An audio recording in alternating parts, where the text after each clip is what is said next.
Cuando seguía el dinero, vi que me arrastraba a la cima de una pirámide. Aquí estamos en la base de la pirámide con nuestro día a día. Por encima de nosotros está el gobierno, personas a las que se les ha otorgado un monopolio de poder y lo usan para imponernos impuestos y controlarnos, estemos de acuerdo o no. Pero ¿quiénes los controlan a ellos? En el siguiente nivel nos encontramos a las compañías. Muchas personas opinan que hoy en día son ellas las que gobiernan el mundo, y no los estados nacionales, y lo denominan corporatocracia. Para conseguir los recursos mundiales y controlar los mercados, esta corporatocracia debe tener acceso a dinero barato. Las grandes corporaciones obtienen sus préstamos a un interés especial de los grandes bancos, lo que significa que aquellos que controlan los grandes bancos, la élite adinerada, son los que en realidad controlan las corporaciones. Mientras seguía el dinero, me di cuenta de que casi todas las ideas que tenía acerca del capital no son ciertas. Es curioso el hecho de que nos planteamos muy pocas preguntas sobre cosas cotidianas, como por ejemplo, cuando vamos a un banco y pedimos un préstamo de, digamos, $50.000 o 50.000 libras. ¿Qué pasa en realidad? Veamos. Muchas personas viven la vida basándose en unas ideas que se alejan mucho de la realidad. Lo que en realidad pasa es que si pides 50.000 libras, escriben que en tu cuenta hay 50.000 libras. Eso es todo lo que hacen. No acuñan monedas ni imprimen billetes. No recurren a ningún metal precioso. Simplemente escriben en una pantalla de ordenador que tu cuenta tiene 50.000 libras. Desde ese momento, empiezas a pagar intereses sobre una cantidad de dinero que nunca ha existido, que no existe y que no existirá. Resulta que los bancos prestan unas 9 veces más dinero que la cantidad que en realidad guardan en sus cámaras. Y esto es posible gracias al préstamo conocido como reserva fraccionaria. Funciona de la siguiente manera. A la Reserva Federal, o al Banco Central de cualquier país, se le permite determinar la cantidad de dinero que un banco debe tener en sus reservas. En los Estados Unidos, ahora mismo es más o menos un 10%. Así que si depositas $10.000 en el banco separa el 10%, es decir, $1.000, y luego opera en el mercado con el resto. Por ejemplo, ahora llega otra persona al banco y pide un préstamo de $9.000 para comprarse un coche. En ese momento, el banco presta $9.000 del depósito que tú habías creado. Los $9.000 desaparecen. Entonces, la persona que solicita el préstamo paga al vendedor del coche y este ingresa la cantidad en otro banco que forma parte del mismo sistema bancario central. Estos $9.000 se consideran un nuevo depósito, y así continúa el proceso sucesivamente. El dinero se vuelve a depositar y se vuelve a prestar hasta que el depósito inicial de $10.000 se convierte en $100.000. El sistema bancario acaba de crear $90.000 simplemente prestando el dinero. Aparentemente todo empezó con los orfebres del siglo XVII, cuando la gente acudía a ellos para comerciar con oro. El oro era muy pesado para llevarlo de un sitio a otro, así que la gente comenzó a guardarlo en cámaras y comerciaba con recibos. Aquellos recibos fueron los primeros billetes. Como solo unos pocos retiraban su oro en momentos determinados, los dueños de las cámaras, básicamente los nuevos banqueros, empezaron a crear recibos de oro que en realidad no tenían. Entonces prestaban esos recibos y les aplicaban unos intereses al dinero prestado, al oro, que en realidad no tenían. Así nació nuestro sistema de reserva fraccionaria. En este sistema, los banqueros consiguen hacer dinero de donde no hay nada, mientras que el resto de nosotros tenemos que trabajar para ganárnoslo. Esto ha provocado una forma moderna de servidumbre donde la masa de la sociedad trabaja para pagar su deuda con los bancos.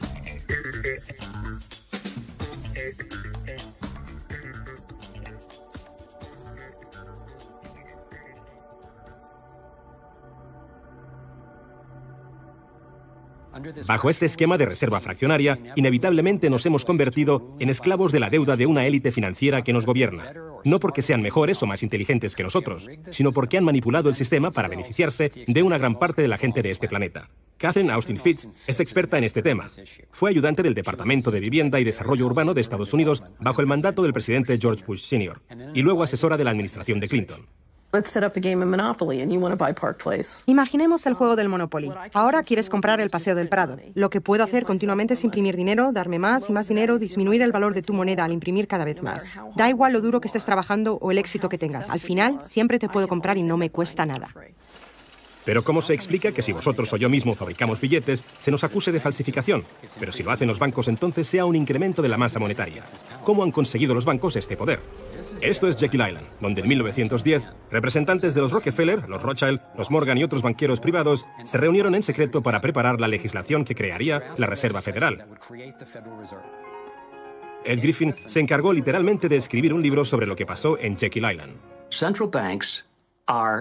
Los bancos centrales son como carteles bancarios, quienes se han asociado con los respectivos gobiernos de los países donde operan y se les ha otorgado un poder monopolístico sobre la creación del suministro monetario del país. Eso fue lo que los políticos les ofrecieron como regalo, se podría decir, a cambio de la asociación. Y a cambio, ¿qué ofrecen los banqueros a los políticos? Les prometen crear dinero de la nada, ahora que tienen esa potestad para hacerlo cada vez que el gobierno lo necesite. Y desde 2008 hemos presenciado la mayor impresión de dinero falso de la historia.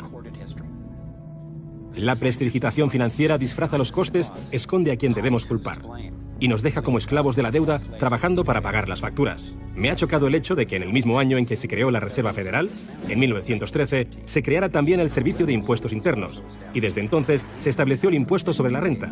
Así que todos nosotros tenemos que pagar la deuda de los políticos con intereses a los banqueros. El problema es que tenemos un sistema bancario privado y centralizado en los Estados Unidos, disfrazado de sistema público. Si buscas en la guía telefónica de aquí de Washington, en el área de DC, si buscas por la Reserva Federal, en las páginas azules gubernamentales, ahí no aparece nada, sino que aparecen las páginas blancas, justo al lado de Federal Express. Es un banco central y privado. ¿Cuál es la relación adecuada, cuál debería ser la relación adecuada entre el presidente de la Reserva Federal y el presidente de los Estados Unidos? Bueno, primero debemos dejar claro que la Reserva Federal es una agencia independiente. Y eso significa, básicamente, que no existe ninguna otra agencia del gobierno que pueda anular las acciones que emprendemos. Que no existe ninguna otra agencia del gobierno que pueda anular las acciones que emprendemos. Tenemos un banco privado que imprime dinero en beneficio del Tesoro. La Reserva Federal imprime dinero en un sistema basado en la deuda, que crea escasez, pero coloca a un grupo de privilegiados en una posición en la que tienen acceso a todos los datos sobre la economía, mientras que nosotros continuamos en la ignorancia. Así que tenemos a un pequeño grupo de banqueros que entienden los datos de cómo funciona el dinero en la economía, y se les proporciona la habilidad de imprimir dinero de manera que se sigue protegiendo a los privilegiados mientras que el resto nos hundimos. Después de que Catherine comenzase a destapar la corrupción del gobierno en los más altos niveles, el FBI llevó a cabo una redada en su compañía y le requisó sus pertenencias. Tuvo que ir de juicio en juicio durante 10 años hasta que la declararon inocente. Así que tenemos a la Reserva Federal, una corporación privada con el monopolio de crear dinero, pero sin tener que rendir cuentas y que además está apoyada por el gobierno con el monopolio de la fuerza. Han engañado al país haciéndole creer que la Reserva es una institución que ayuda a estabilizar la economía y que no depende de la política. Pero de hecho, en ya casi un siglo de existencia, la Reserva Federal ha hecho justo lo contrario. Desde que se puso en marcha, nos han robado a través de la inflación y el poder adquisitivo del dólar ha disminuido más de un 97%. Y la diferencia entre ricos y pobres deja claro que el dinero va a parar a manos de unos pocos. Solo 16 años después de que la Reserva Federal accediera al poder, los Estados Unidos sufrieron la Gran Depresión. En mi investigación he descubierto que antes de que se produjese el crack del 29, la élite de banqueros sacó su dinero del mercado. Después del crack, usaron ese dinero para comprar todas las acciones baratas y los bancos en quiebra más pequeños por poco dinero. Entre los banqueros que consolidaron su fortuna de esta manera, encontramos a los Rothschild, los Rockefeller y los Morgan. Un caso similar sucedió con el colapso financiero de 2008, en el que de nuevo se volvían a beneficiar los mismos banqueros. En los años previos al colapso, los mayores bancos, incluyendo Bank of America, Citigroup y Chase, todos ellos controlados por los Rothschild, los Rockefeller y los Morgan, se forraban y comerciaban con préstamos basura, cuyo dinero sabían que no iban a poder recuperar. Es como colocar unas naranjas podridas en una caja y venderlas como si fuesen de la mejor calidad. Los que habían embalado ese producto sabían que tarde o temprano alguien abriría la caja y vería que no contenía nada de valor, ya que al fin y al cabo ellos habían empaquetado dichas cajas. Cuando las naranjas podridas, lo que conocemos como créditos basura, los derivados y las coberturas por incumplimiento crediticio se descubrieron finalmente, acabó por afectar a todo el mundo. La gente empezó a perder sus casas, trabajos, negocios y fondos de jubilación. Mientras tanto, los grandes bancos, que fueron los que en realidad crearon el problema, fueron los únicos a los que rescataron. ¿Y eso por qué? ¿Por qué iba la Reserva Federal a dar a los bancos billones de dólares aunque la mayoría de los estadounidenses estuviera en contra de que los rescatasen? ¿Y por qué no ayudaron a los más necesitados en vez de ayudar a los que perpetraron el colapso financiero? Mi investigación me llevó a la conclusión de que las mismas personas que crearon la Reserva Federal, los Rothschild, los Rockefeller y los Morgan, todavía la controlaban y utilizaban esta estructura para salvarse a nuestra costa. Muchos de los bancos creados siguen siendo el lobby más poderoso del Capitolio de los Estados Unidos, y ellos sinceramente son los dueños del lugar. Estoy convencido de que el reciente colapso financiero de 2008 fue el resultado de un esquema de inflar y tirar orquestado, diseñado y ejecutado por los grandes banqueros para consolidar sus fortunas y su poder. David Icke nos explica cómo ve los denominados ciclos comerciales de la Reserva Federal. Fase 1 es como lanzar el sedal. Fase 1, colocas un montón de dinero, unidades de intercambio, en circulación.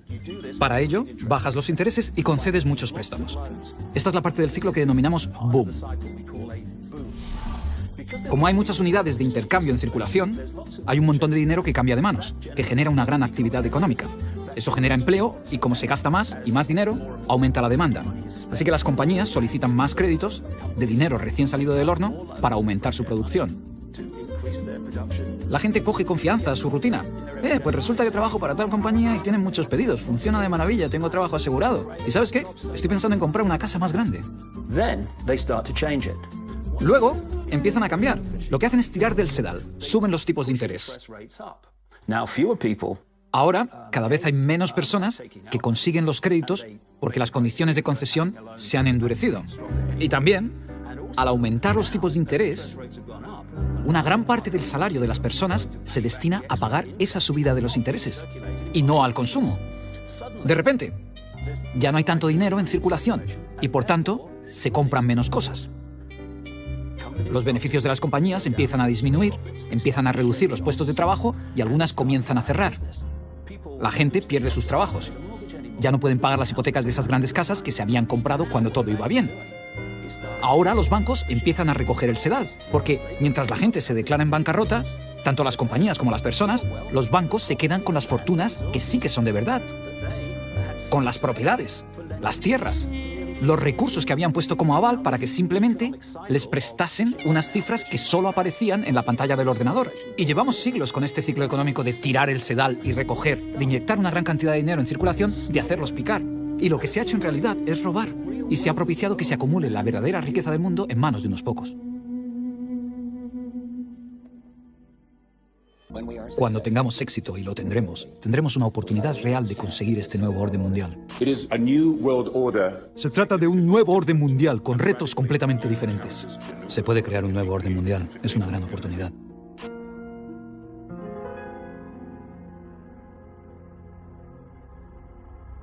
Teniendo en cuenta la situación de nuestro mundo ahora mismo, un nuevo orden mundial puede parecernos una gran idea. Pero tengo que diferenciar entre lo que descubrí sobre el dominio mundial, un único gobierno global dirigido por una pequeña élite, y la realidad de nuestra interconexión global, que es darnos cuenta de que a un nivel fundamental y espiritual no somos tan distintos, todos estamos conectados. Pero los objetivos para el dominio del mundo sugieren todo lo contrario. Siguen la estrategia de divida y vencerás, para mantenernos enfrentados, pensando que el problema son los demócratas o los republicanos, los liberales o los conservadores, cuando en realidad ambos partidos tienen los mismos objetivos. Creo que nos dirigimos a un mundo totalitario, en realidad a una dictadura militar dirigido por una pequeña élite que tiene todo el poder y dicta las leyes. Si tuviesen éxito, no habría lugar al que huir o dónde esconderse. Pensadlo detenidamente.